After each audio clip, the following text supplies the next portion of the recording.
আসসালামু আলাইকুম প্রিয় বন্ধুরা, তোমরা সবাই কেমন আছো? আশা করি সবাই ভালো আছো। আজকেও চলে এলাম তোমাদের মাঝে একটি নতুন গল্প নিয়ে। গল্পটি শুনলে সিনেমা, নাটক, বাস্তব জীবনে ঘটে যাওয়াও কিছু কিছু ঘটনাকে হার মানাবে। তাহলে চলো আমরা মূল গল্পে চলে যাই। আজকের গল্পটা হলো নিজের মেয়ের প্রতি তার বাবা এতটা নির্দয় কী করে হতে পারে বলো। আমার ফ্যামিলি অনেক নিম্ন স্তরের, আনতে পান্তা ফুরায় এই ধরনের ফ্যামিলি। আমার ফ্যামিলিতে আমরা 2 বোন। আমার বড় বোনের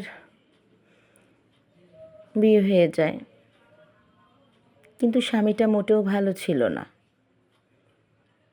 আজকে মারধর করতো, কালকে মারধর করতো, বাড়ি চলে আসতো। এভাবে করতে করতে করতে করতে আমার বয়স 3 বছর থাকতে ওর বিয়ে হয়ে গেছিলো। তখন আমার বয়স হয়ে গেলো 11 বছর।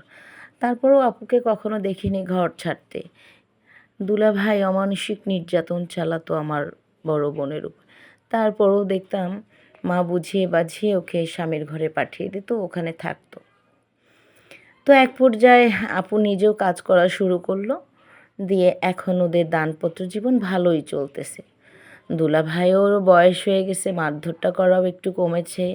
সব কিছু মিলিয়ে ওরা ভালোই আছে। এবার আসি আমার প্রশ্নে। আমি ছিলাম ছোট, আমার বয়স যখন 11 বছর। ওই যে বললাম আমাদের নুন আনতে পান্তা ফুরায়। আমার মা চাকরিজীবী ছিল, চাকরি করতো। প্রতিদিন রাত 12টা, 12:30 বা 11টা, 11:30 অফিস যখন যখন ছুটি হতো আর কি, এই টাইমে আমার মা বাড়ি আসতো, রান্না করতো, তারপর খাওয়া দাওয়া হতো। আমি যা পারতাম মাকে সাহায্য করতাম। তো মা আমাকে একাই রেখে চলে যেত। বাসায় থাকতেন বাবা আর আমি। মা তো 7:30টায় চলে যেত, আমিও স্কুলে বেরিয়ে যেতাম। আমাদের বন্ধের দিনগুলোতে মা কখনো কখনো থাকতো, কখনো কখনো থাকতো না বাড়িতে। এভাবে মা একদিন হঠাৎ করে খুবই অসুস্থ হয়ে গেল। চিকিৎসা তো করাতে পারলামই না, তাও টেনে হেঁচড়ে যতটুকু করাইতে পারি। শুধু জানতে পারলাম যে মায়ের অনেক বড় রোগ হয়েছে, অপারেশন করার লাগবে। মেয়েলি ব্যাপার ছিল। তো কিছুতেই অপারেশনের পয়সা জোগাড় হয়ে উঠতেছিল না। এভাবে করতে করতে মা অনেক অসুস্থ হয়ে পড়ল। যাক, এলাকাবাসী সবাই জানাশোনা হওয়ার পরে কিছু টাকা পয়সাও ম্যানেজ হওয়ার পর মায়ের অপারেশনটা আখের হয়েই গেল। কিন্তু মা তো আর ঘরে ফিরে আসলো না।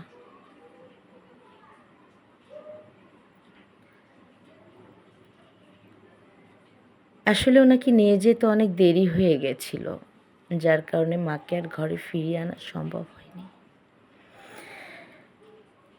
ঘরে তো ফিরে আসছে সে সেই অবস্থায়, যে অবস্থায় সে আর ঘরে থাকবে না। শেষ নিঃশ্বাস ত্যাগ করার পরে তাকে বাড়ি আনা হয় শেষ বিদায় জানানোর জন্য। সেই থেকে শুরু হয় আমার জীবনের করুণ কাহিনী। মা চলে যাওয়ার পর থেকে বাবাকে দেখতাম অন্যমনস্ক হয়ে থাকে। বেশ কয়েকটা দিন এভাবেই ছিল। খাওয়া দাওয়া খুবই কষ্টকর ছিল, কারণ আমার বাবা আগে থেকেই তো তেমন একটা রুজি করতে পারতেন না, টুকিটাকি রুজি করতেন। যাক, এখন তো বাবা মেয়ে ওর উপর দিয়েই হয়ে যায়, কোনো সমস্যা হচ্ছিল না। একটু ঠেকা বেঠেকা টানাটানি, আর তাতে তো আমরা সবাই অভ্যস্তই। এভাবে বেশ কিছুদিন কাটলো। তো বাবা খাটে শুতো, আমি নিচে শুতাম সব সময় মা থাকাকালীন অবস্থায়। প্রায় বাবাকে দেখতাম আমার দিকে শুধু ধ্যাপ ধ্যাপ করে তাকিয়ে থাকে। আমি বলতাম, বাবা তোমার কি খারাপ লাগছে, কিছু বলবে? কয় না, শুধু তোকে দেখতেছি, দু নয়ন ভরে দেখতে দে। তো এভাবেই প্রায় প্রায় আমার দিকে তাকিয়ে থাকতো। আমার বয়স তো 11 ছিল, খুব বেশি যে একটা বড় তাও না, আবার যে একদমই ছোট তাও তো নয়। তো একদিন রাতে হুট করে বাবার আগে আমিই ঘুমিয়ে গেছি।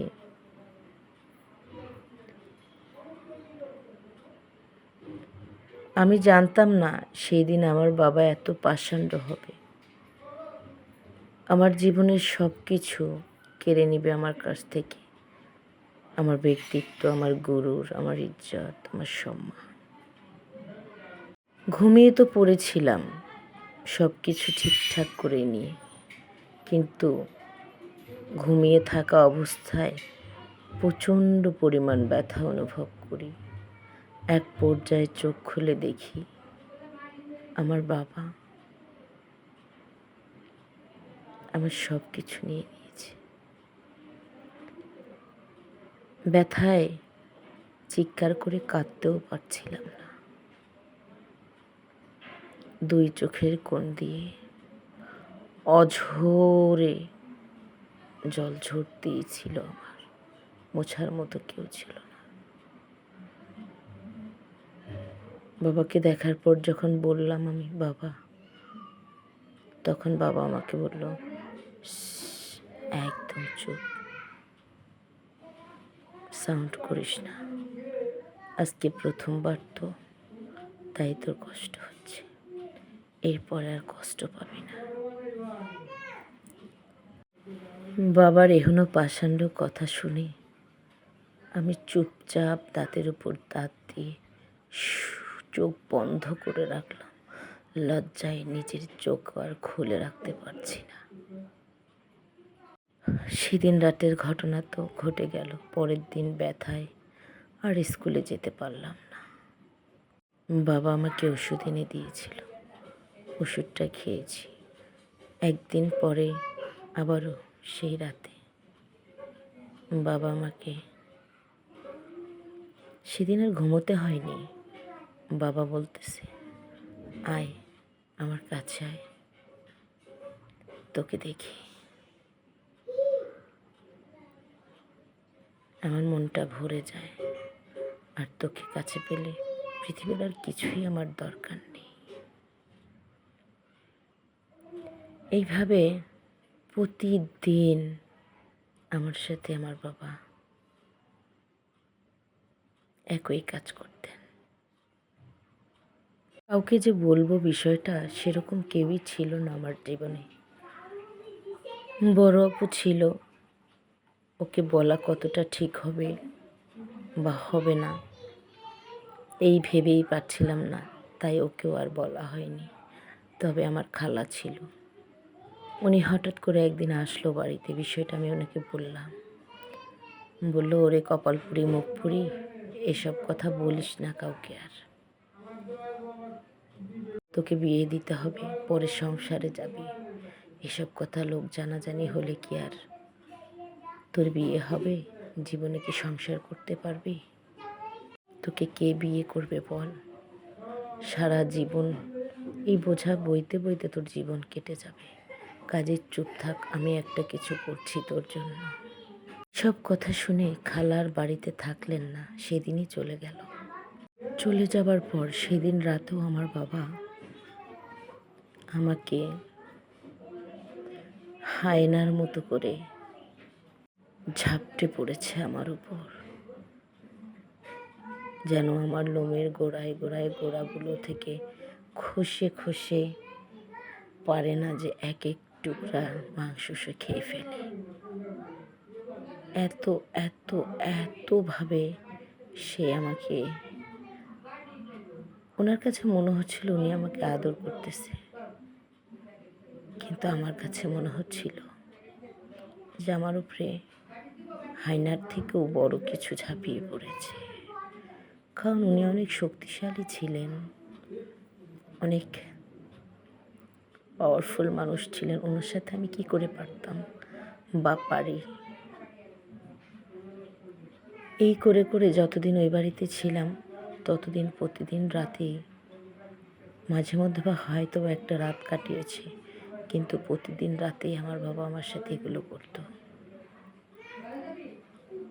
আখের করতে করতে করতে করতে একটা সময় আমার খালা ঠিকই আমার বিয়ের ঘর নিয়ে আসে আর ছেলেটার সঙ্গে আমাকে বিয়ে দিয়ে দেয়। তখন থেকে আজ পর্যন্ত আমি আর আমার বাবার বাড়িতে কখনো ফিরে যাইনি, এমনকি বাবাকে দেখতেও যাইনি। আর লজ্জায় ভয়ে কাউকে বলতে পারিনি। এই গল্পটা তোমাদের মাঝে শেয়ার করার একটাই কারণ, আসলে বাবা হোক, ভাই হোক, কেউ হোক না কেন, সম্পর্কে কোনো ছেলের কাছে একটা মেয়েকে কখনোই একা রাখতে নেই। আমি চাই আমার সাথে যা হয়েছে তোমাদের কারোর সাথে যেন সেটা না হয়। আজকে এখানেই বিদায় নিচ্ছি। সবাই ভালো থেকো, সুস্থ থেকো, সবাই আমার পাশে থেকো। Bye bye, take care. Bye bye, take care.